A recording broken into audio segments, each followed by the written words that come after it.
Onion Cycles podcast is about thought provoking, emotion evoking, action driven, step by step guidance to explore the unique, glorious, and wonderful ocean of your being. Because healing is a multi layered process of getting to know oneself. Become the self empowered empiric researcher by discovering the unique layers of your existence. With your host, Nadine Alma, welcome to the Holistic Healing Hub. Welcome to the Onion Cycles podcast.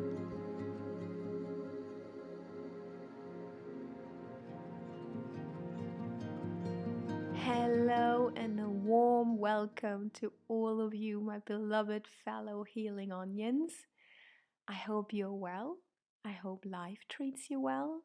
I hope the cards that life deals to you are the ones that you need in order to grow and that you are able to shine your light every day for yourselves and for others.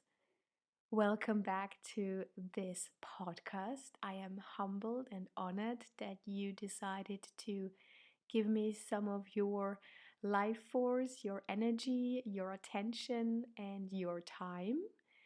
Today, we tackle a topic that I personally am still working through. I have gotten a little better at detecting it and sort of making it work in a way that isn't self-destructive anymore, but nonetheless, it's still ongoing a journey for me. So I thought the combined experience and wisdom over the past 7 years that I gained from this topic is now ready to be put into a podcast episode. Before we dive into that, I wanted to ask you to share anything you want to share with the community. We always say sharing is caring, and I believe with this topic of today's episode, more so than anything else, because the topic of today is procrastination. And if there are any people out there who do not procrastinate at all, I do really wholeheartedly congratulate you on having dealt with your inner demons and being such a productive, wonderful, healed, full, wholesome onion. I believe, though, that the majority of people have a problem with it. First and foremost, sharing is caring. So, whatever you have to share, the tools you found were useful to you, whatever ways you cope or work with it or around it, please let the community know there might be someone out there who really needs to listen, to hear, to read what you have to say. If this doesn't resonate with you, then don't share it. And for everyone who's new here, as always, the worksheet for today's episode with everything we talked about on it and the exercises for the week you can download for free on my website www.wonderfinder.org. I will put that in the description below. Let's dive into it. Story 22, episode 23, procrastination or functional freeze. I want to start off by giving you all of my sources for today's research and for the past 7 years of my own journey with procrastination. That includes Christine Loeb's, Tony Robbins, Mel Robbins, Simon Sinek, and Nicole LePera. But most of all, that always stood out to me is a video of a TED Talk that after 9 years has reached 55 million views, and it's called The Inside of the Mind of a Master Procrastinator. And why that video stood out for me, I will not discuss. I will leave you to the joy of finding out for yourself because it is visually absolutely lovely, but also gives you a lot to laugh about. So it stayed always in my mind. And when I've taken myself too seriously, it came up, it was put in front of me from my memory, and I could smile a little bit about myself because I was reminded of that very TED talk. Now, what is procrastination? The definition in Wikipedia says it's the act of unnecessarily and voluntarily delaying or postponing something, despite knowing that there will be negative consequences for doing so. And the names that I have listed as my sources make it quite obvious that it is a huge topic. And quite frankly, when I was trying to make a decision on how to build up this podcast episode, I felt quite overwhelmed and abandoned the task. So I felt like this episode also was an episode that I procrastinated for a while. And when I saw that I actually do what I wanted to talk about, I was kind of fed up with myself and just sat down and started out by writing what helped me. However, the way I want to make this work is that I first will give you a brief overview on the four names that I talked about earlier and how they view procrastination, what they say it is about, how it works. Then I want to actually dive into what Christina Lopes, she comes more from the spiritual point of view, says procrastination is. And then I sort of want to end this episode by how to cope with it, to befriend it, to make it so that the negative consequences are not actually put into practice. So that's how we are going to go about this episode. I'm going to start with Tony Robbins. I am a big fan of Tony Robbins. I have participated in quite a few, I think 3 or 4 of his challenges and 1 5-day workshop. So I know where Tony Robbins comes from, and his energy is very infectious while you're in there. He says, or in his opinion, procrastination is kind of like a fear. It's the fear of failure, or the fear of success, or the fear of the unknown, even. And he says that making the decisions from a place of passion and then keeping up the momentum by going about it to achieve the goal you want to achieve, going about small tasks and dividing it into miniature tasks. And then that way you keep the momentum going, and then one step after the other you finally get to that big goal. So what he suggests is basically a form of breaking out of the habit, breaking out of the pattern, and then keep going. I sort of agree with him, but I also know that it doesn't work for everyone, because I myself found myself in that trap of wanting to keep going, but then ending up in procrastination because I sort of was overwhelmed by the keeping going, because there was no break and there was no balance to it. I do fully understand that Tony Robbins doesn't suggest not to make breaks.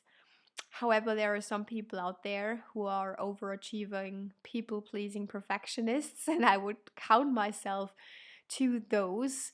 So for me, it didn't quite work out to make miniature tasks and then just keep going and live off of the momentum, because the breaks in between just took the momentum out of me, took the drive and the force out underneath my wings, and then I ended up procrastinating again. Then we have Simon Sinek, and he sort of suggests that procrastination is a lack of clarity and purpose. And I do absolutely agree with that too, to some extent. So he suggests to find the why. Why are you doing this? But then there are certain tasks that there is really no answer to why. There are some articles I am writing that don't necessarily agree with my views, so they are not there to be asked, why am I writing this? So obviously I'm doing this because I want to be a journalist, I want to be a writer, so I want to have my name out there.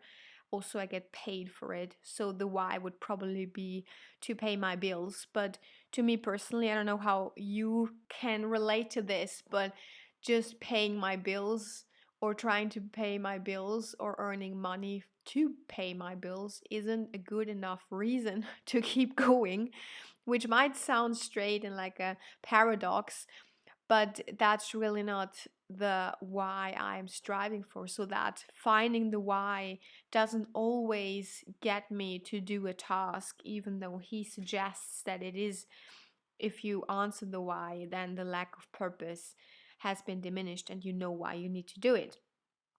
So then he also says that we need to realize that we live in a world that gives you instantaneous gratification in every area of your life, and the dopamine hits, and then there's still a journey, a mountain to climb up to fulfill the impact we crave to have on the world.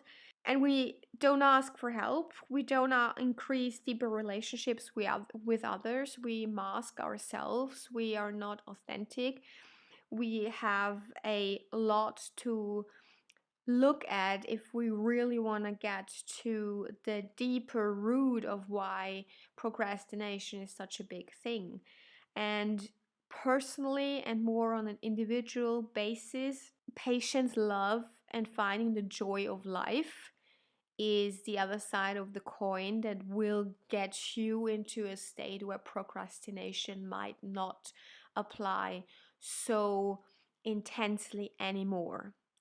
However, I personally also think that we need to look from that perspective on the two different sides of procrastination itself, because there are basically inconsequential tasks and consequential tasks, meaning if I leave the dishes in the sink for a week or if I don't shower for 4 days, the implications aren't that severe. If I sit on the couch and watch Netflix for 3 years every night after work because I absolutely hate my job and I can't get myself to search for another job or find out what skills I have to apply for another job or take on this relationship that doesn't work for me anymore, that friendship that sucks the life and the energy out of me, and just keep going, then that results in me being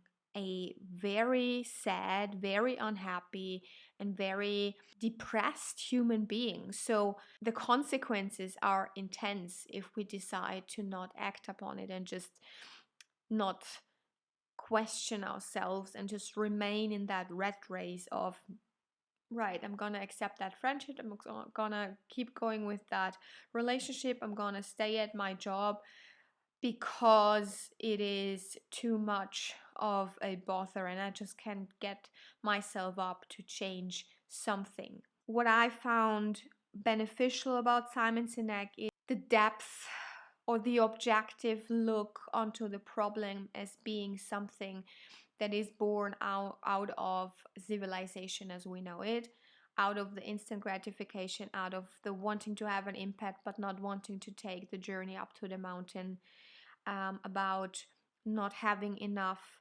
connection in our lives, not enough patience and love and joy of life to find that purpose and clarity of why we need to do a task and then actually go on and do it.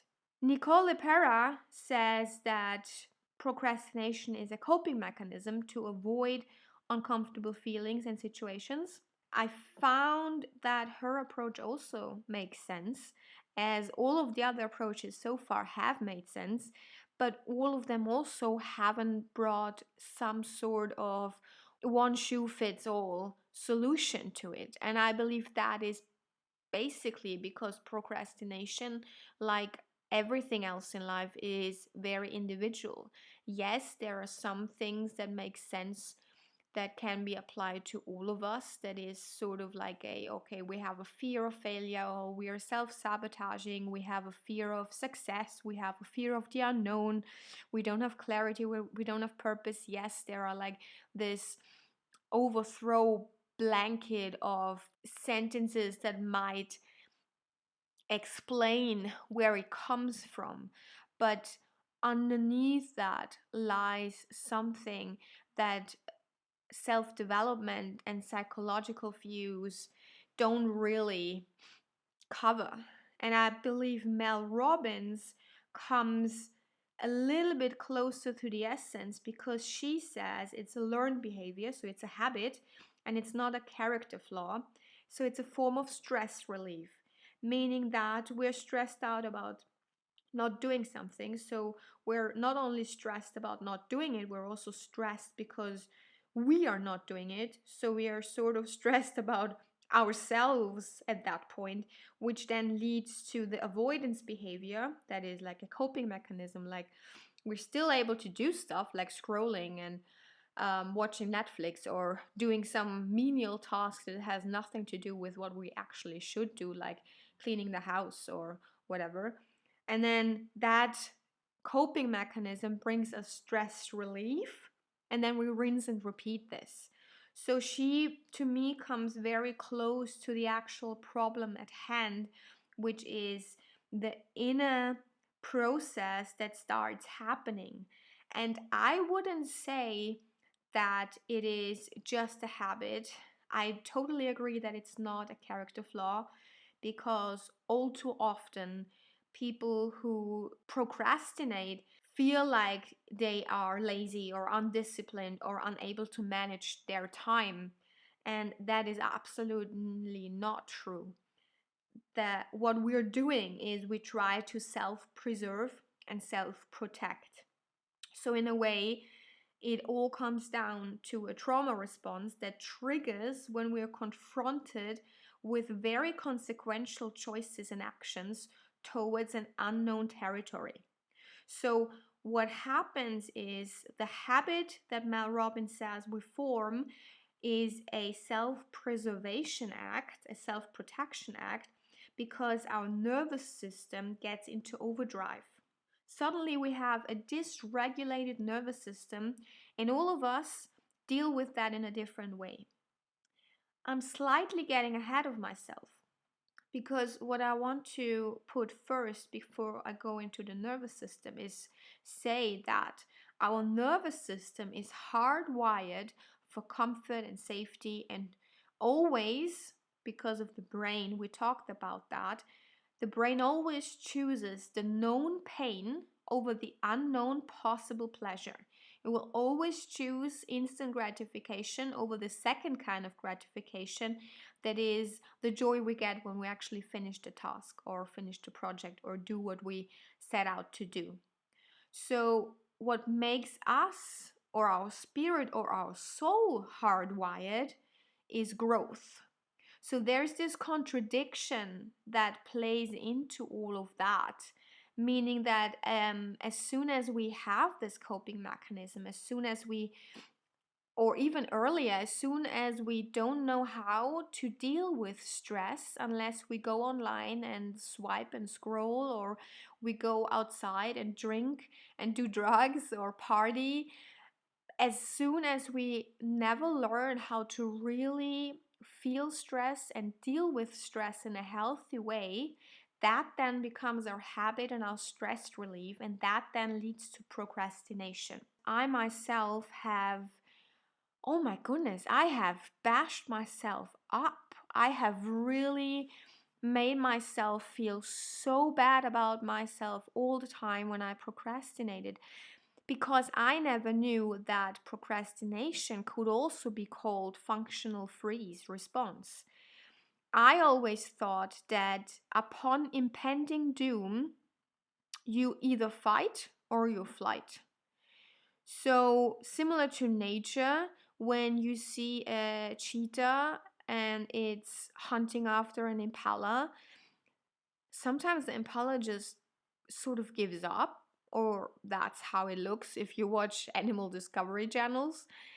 It just falls and then the cheetah takes it and the impala is alive. Obviously, you can see it still breathes. It doesn't have any wounds that could lead to instant death. So what the impala actually is doing is it freezes. And I never knew that freezing actually was a sort of real thing until I read a book by Megan Watterson, and she describes this natural phenomenon of an impala that just freezes. There are two reasons why nature sort of put that into our repertoire of how to deal with impending doom, impending dread. At first, it gives the impala a survival chance in the sense that if it sees that the impala is frozen and doesn't move, the cheetah might not be alert, might turn away for a second, and impala has one chance to snap out of it and run away. And the other reason is that if you are experiencing that kind of assault or that kind of doom during freeze, you don't feel the pain.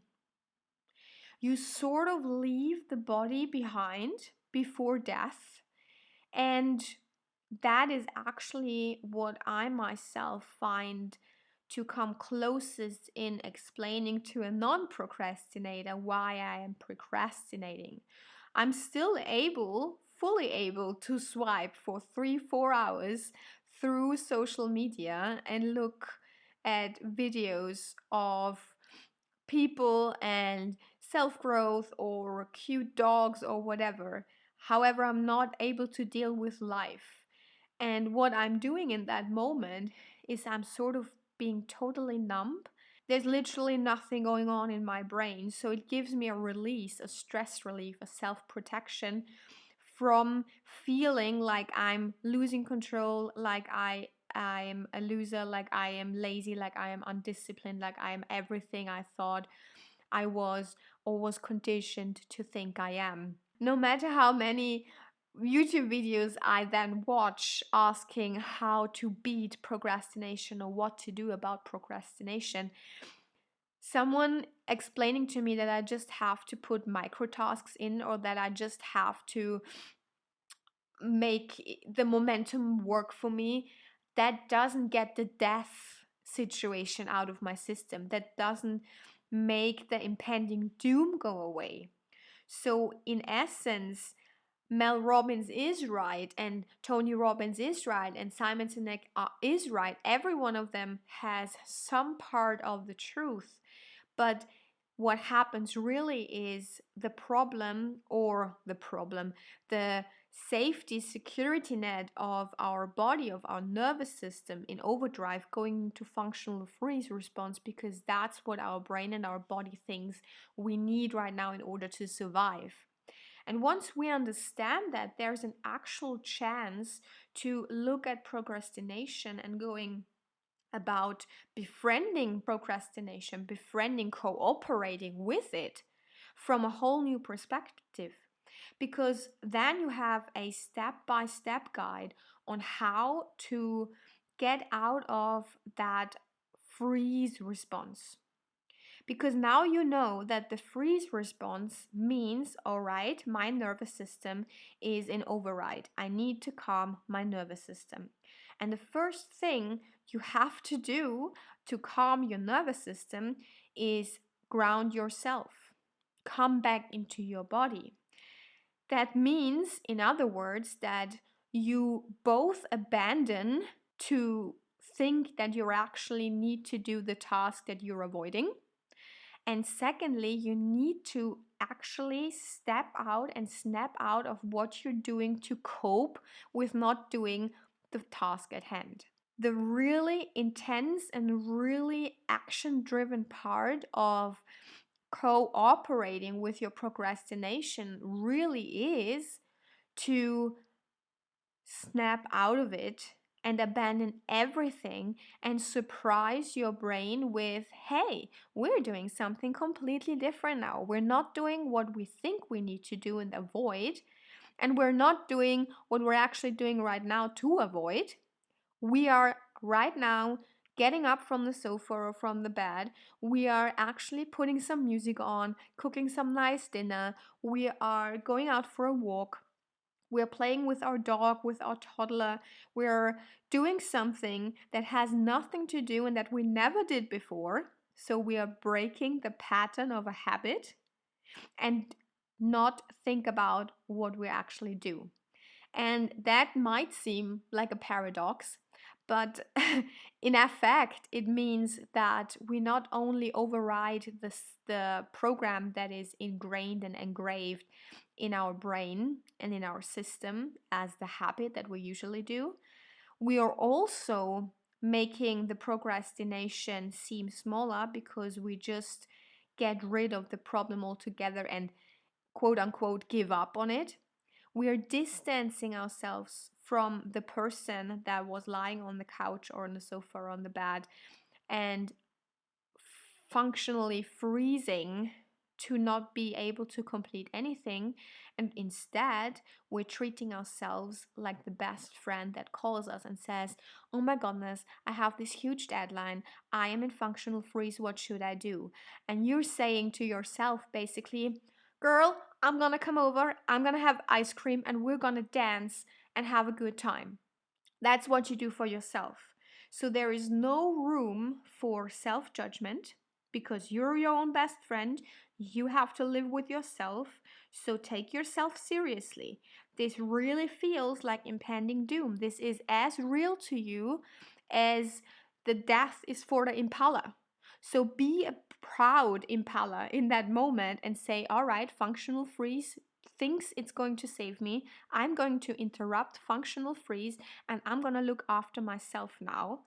So, in that moment, you stop doing your avoidance coping mechanism, you snap out of it, you interrupt the pattern, and you do something totally different that in the end will give you a good feeling and make you maybe feel like you're starting at zero again. Like there is no bad feeling, no harm done, and it actually saves you time because in the long run, procrastination most of the times sort of results in us being in bed, very unhappy, very depressed, and feeling like the next day we have another shot, but the pressure is on, and if we don't do it the next day, then the day after is going to be even more dramatic. So the first step is calm your nervous system, do something that is lovely, do something that is good for you. Touch moss, hug a tree, lean on a stone, go outside, barefoot walking, skinny dipping, do some breathing exercises, move your body, dance, sing along, do something totally out of pattern and get yourself out of that state. And then once you've done that 2, 3, or 4 times, you realize, wow, okay, I have a chance, a shot at it. I can interrupt that pattern that Mel Robbins was talking about and that Tony Robbins is talking about. I was interrupting that and giving myself a new chance, a new outlook in realizing that I actually have the power back. I'm a self empowered being. I can decide how to regulate my nervous system. I have now acquired the power to get myself out of functional freeze.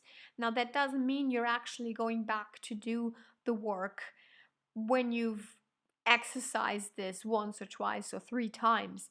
It just is about making the experience that you can interrupt the pattern, that you have the power. It is, as I always say, a muscle to train. Everything you learn new, at least 40 days until that learning has gone into your being, and at least 40 days, meaning that if you have procrastination issues every single day and over 40 days you're doing this snapping out of it, then yes, 40 days. But if you have deadlines and they come up every 3 months, then not 40 days, but 40 deadlines. You get the gist, I hope, of what I'm saying. Acknowledge the stress, count back from 5 to 1, interrupt the procrastination habit and action, and then, and this is a tip from Mel Robbins, she says, do just one thing. Just spend 5 minutes on the task that you wanted to do originally and see where that takes you. It goes into the same thing that I was just talking about, meaning that you interrupt the pattern and you show yourself that you're actually self-empowered being and that the surroundings do not determine the outcome of your life. But in fact, she's right, because sometimes you get a high of that suddenly experience power of, yes, oh my goodness, I'm not in functional freeze. I actually feel good. I'm just going to write one email, or I'm just going to do one phone call, or I'm just going to do one part of the PowerPoint, just one side of the Word document, or just one paragraph of writing. And then suddenly you look at the clock and you've been at it for 1, 2, or 3 hours.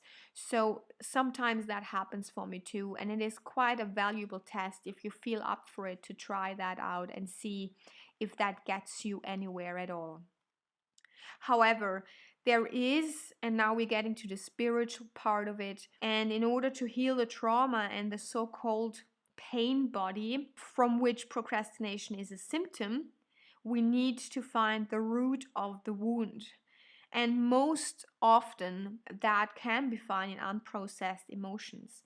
So, those emotions cause pain, which is why I call it the pain body, or why Eckhart Tolle called it the pain body. When we have a pain body and we never work through the emotions that we suppress, repress, this pain body gets heavier and bigger and heavier and bigger, and it has a life of its own. Like, it gets triggered whenever it is most inconvenient. Therefore, it would make sense to make this pain body work with this pain body, because as bigger as it gets, the less control and the less decision, the less energy we have on how to deal with our life's consequences. Journaling, talking to someone you trust, talking to a therapist, seeking community who works through the same themes as you, all of these things contribute to you being able to feel those trapped emotions, let them flow through you, and then integrate and heal them. We have had an episode about the emotional body. If you feel drawn to listen back to this one, it is called the Four Bodies series, and it is about the emotional body. And there's also an excellent exercise, a video by Teal Swan, where she talks about how to heal or integrate the emotional body.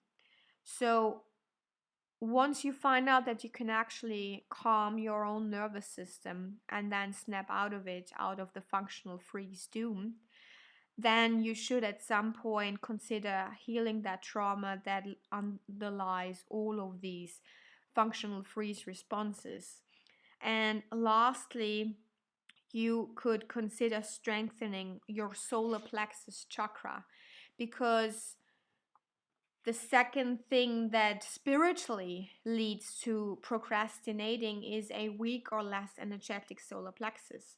The solar plexus is developed during adolescence, when we start looking from our family outwards to our peers for recognition and for a reflection on how we are perceived by the world and by those peers. So the personal power, the free will, individuality, and the sovereignty over your own body plays into that. It is therefore a chakra that, if blocked, blocks off our power to feel like we are in power. And that is, I believe, where the functional freeze comes in, because you feel like you're not even on the steering wheel of your life anymore. You're just spiraling downwards, and you have no chance of getting things done anymore. And in that sense, the personal power is taken away, And the only way you can feel confident within yourself again, trust your abilities and value yourself, is if you work on dealing with this through clearing out the trapped emotions, or through really focusing on solar plexus, meaning you're doing specific fire breathing exercises because the element of the solar plexus is fire, or you surround yourself with yellow things like yellow clothes and yellow food, and have a lemon in the morning, at lunchtime, in the afternoon, and before bed, and just surround yourself with things that make you feel like you are empowered again and you are on the steering wheel of your life. So, from a spiritual point of view, I myself have made the realization that just the spiritual view wasn't helping me to really gain clarity on where my functional freeze came in. It really was the term functional freeze that made me realize that I'm actually in that moment not in charge anymore, and that it has nothing to do with a lack of my own personality traits or my character traits. And that helped me a lot, because I thought having this issue with procrastination speaks volumes about how bad of a person I am, and how I lack discipline, and how I'm not good enough and not worthy enough, and how I will never accomplish anything. And I believe that was more so the reason why I wasn't really able to befriend the procrastination.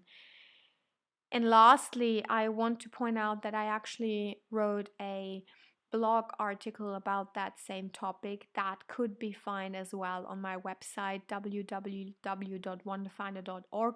So if you download your free worksheet that goes with this episode, maybe drop by to the blog section and find that blog post procrastination as well, because sometimes it is just that everything is too much, and procrastination nowadays is such a big word and such a huge thing to tackle that we forget that sometimes we just don't have the energy.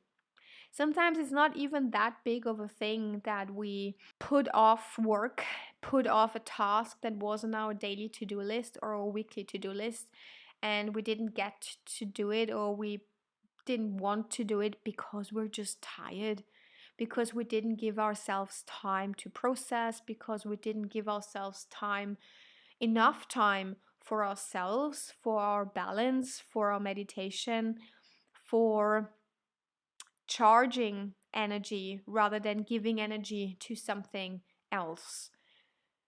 So, whatever it is for you, I do sincerely hope that this episode was some sort of counsel, some sort of comfort in knowing that you're definitely not alone with this. And I would highly suggest you check out that TED talk that I was talking about in the beginning of the episode, called Inside the Mind of a Master Procrastinator, because this really makes it a little less serious and gets you out of that feeling that everything is so serious and that this is the problem of all problems. And if you can't tackle this problem, then your life is over. Because, yes, we have to find out where it comes from and why this symptom arises in our lives, but then also not forget that we are still human, that there is a lot in our everyday life to process and to do.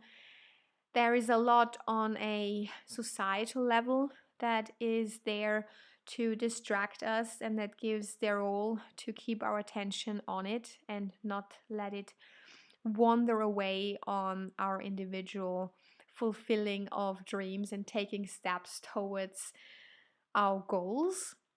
So don't be too hard on yourself. I hope this episode does clarify that not only are you not alone, you're also just human, and acknowledge that there is a certain capacity of energy and of hours in a day, And if you don't get to it today, maybe tomorrow.